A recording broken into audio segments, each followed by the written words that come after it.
ഈശോയിൽ സ്നേഹമുള്ളവരെ, വിശ്വാസത്തിൽ നമ്മുടെ പിതാവായ മാർത്തോമാ ശ്ലീഹായുടെ വിശ്വാസ പ്രഖ്യാപനമാണ് നാം ഇന്നത്തെ സുവിശേഷത്തിൽ വായിക്കുക. യോഹന്നാൻ്റെ സുവിശേഷം 20-ാം അധ്യായം 24 മുതൽ 29 വരെയുള്ള തിരുവചനങ്ങളാണ് നമ്മുടെ ധ്യാന വിഷയം. ഈശോ മരിച്ചുത്ഥാനം ചെയ്ത് ശിഷ്യന്മാർക്ക് ആദ്യം പ്രത്യക്ഷപ്പെടുമ്പോൾ തോമാ ശ്ലീഹ അവിടെ ഉണ്ടായിരുന്നില്ല.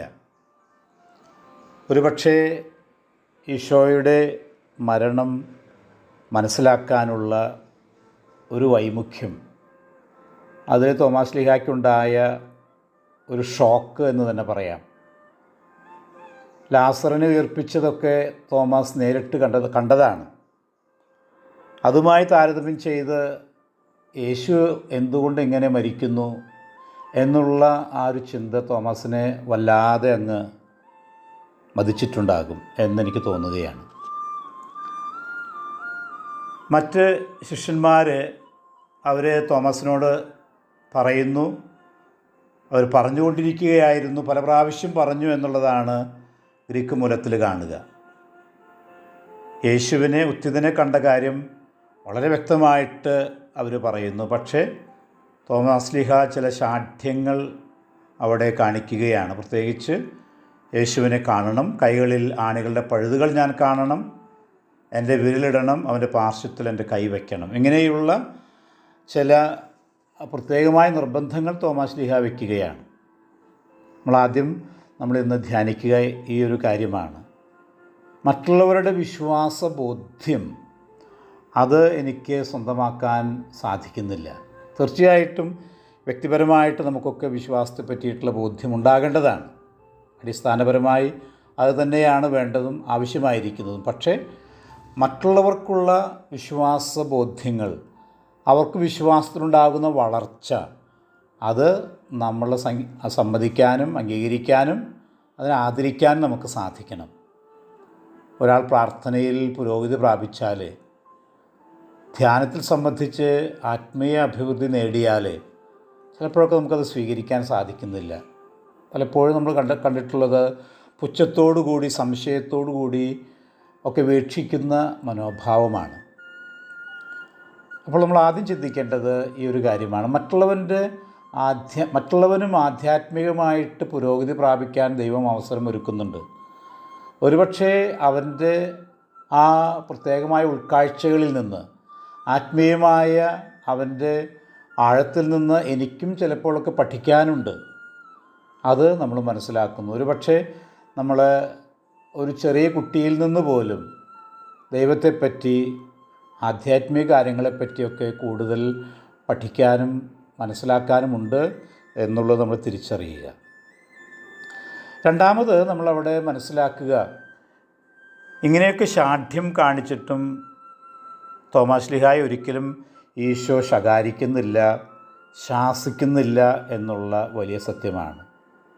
ഒരിക്കലും തോമാ ശ്ലീഹായുടെ ആ വിശ്വാസ ബോധ്യങ്ങളെപ്പറ്റി ഒരു മുൻവിധി കർത്താവ് നടത്തുന്നില്ല. ഒരു ജഡ്ജ്മെൻ്റൽ ആറ്റിറ്റ്യൂഡ് കർത്താവിനില്ല. കർത്താവ് തോമസിനെ വിളിക്കുന്നത് എന്തിനു വേണ്ടിയിട്ടാണ്? ആഴത്തിലേക്ക് കടക്കാൻ വേണ്ടിയിട്ടാണ്. സംശയങ്ങൾ കൂടുതൽ സന്ദേഹങ്ങളിലേക്കല്ല നയിക്കേണ്ടത്. അതാണ് നമ്മൾ രണ്ടാമത് ചിന്തിക്കുക. കർത്താവ് തോമാ ശ്ലീഹായെ ക്ഷണിക്കുന്നത് വിശ്വാസ സത്യത്തിൻ്റെ ആഴങ്ങളിലേക്ക് കടക്കാനാണ്, സംശയാലുവായിട്ട് തുടരുവാനല്ല. കർത്താവ് നമ്മളെ ഓരോ ദിവസവും വിളിക്കുന്നത് ഇതിനു വേണ്ടി തന്നെയാണ്. വിശ്വാസത്തിൽ നമുക്ക് സംശയങ്ങളുണ്ടാകാം, പലതരത്തിലുള്ള സംശയങ്ങൾ. വ്യക്തിപരമായ അനുഭവങ്ങൾ ഉണ്ടാകുമ്പോൾ, പ്രത്യേകിച്ച് തിക്താനുഭവങ്ങൾ ഉണ്ടാകുമ്പോൾ നമ്മുടെ വിശ്വാസം തണുത്തു പോകാം, വിശ്വാസത്തിൻ്റെ ആഴം കുറയാം.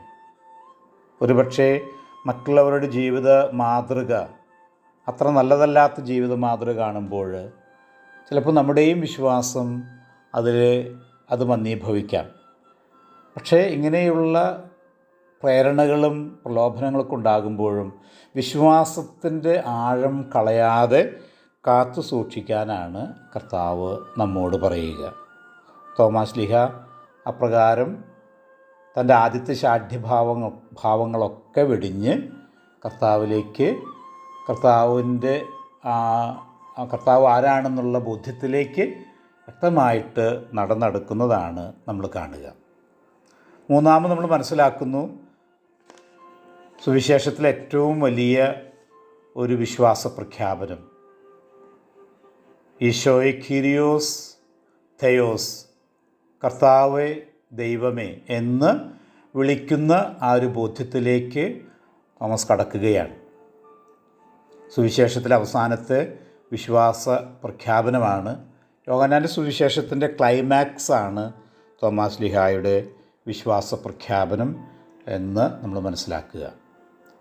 വിശ്വാസം തോമാസിനെ സംബന്ധിച്ചിടത്തോളം അതിൻ്റെ പക്വതയിൽ, പരിപൂർണതയിൽ എത്തുകയാണ്.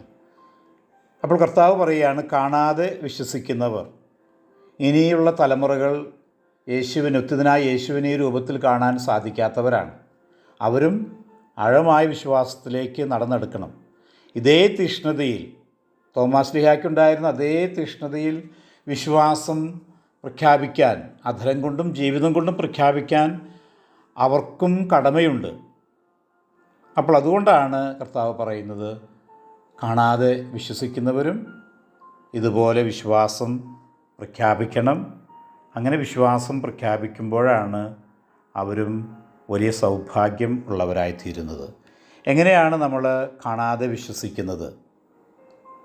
എന്താണ് അതിൻ്റെ അടിസ്ഥാനം? 2-3 ചിന്തകളാണ് എനിക്ക് തോന്നുന്നു. ഒന്നാമതായിട്ട് നമ്മൾ മനസ്സിലാക്കേണ്ടത്, ദൈവം എല്ലാം കാണുന്നു. അതുപോലെ ദൈവം അറിയാതെ ഒന്നും എൻ്റെ ജീവിതത്തിൽ, എൻ്റെ കുടുംബത്തിൽ, എൻ്റെ സമൂഹത്തിൽ സംഭവിക്കുന്നില്ല എന്നുള്ള തിരിച്ചറിവ്. എൻ്റെ പ്രശ്നങ്ങൾക്കൊക്കെ ഉപരിയായി, എൻ്റെ വിശ്വാസത്തിലുള്ള ആ കുറവുകൾക്കൊക്കെ അപ്പുറത്ത് അവിടുന്ന് എൻ്റെ കർത്താവും നാഥനുമാണ്. എൻ്റെ വിശ്വാസത്തെ സദാ അവിടുന്ന് സജീവമാക്കുന്നു. കുറവുള്ള വിശ്വാസത്തെ അവിടുന്ന് പൂർണ്ണമാക്കുന്നു. എപ്പോഴും കർത്താവും ദൈവവുമായി അവിടുന്ന് എന്നെ സംരക്ഷിക്കുന്നു. ഇതൊക്കെയാണ് നമ്മുടെ വിശ്വാസത്തിൻ്റെ അടിത്തറയാകേണ്ടത്. കാണാതെ തന്നെ വിശ്വസിക്കാൻ നമുക്ക് സാധിക്കുന്നു എന്ന് പറയുമ്പോൾ അർത്ഥമാക്കേണ്ടത് ഈ കാര്യങ്ങളൊക്കെയാണ്. അപ്പോൾ നമുക്ക് ഈ ദിവസം വിശുദ്ധ തോമാ ശ്ലീഹായുടെ മാധ്യസ്ഥം യാചിക്കാം, വിശ്വാസത്തിൽ ആഴപ്പെടുന്നതിന്. ഏതു തരത്തിലുള്ള പ്രശ്നങ്ങളുണ്ടായാലും വിശ്വാസം കൈവിടാതെ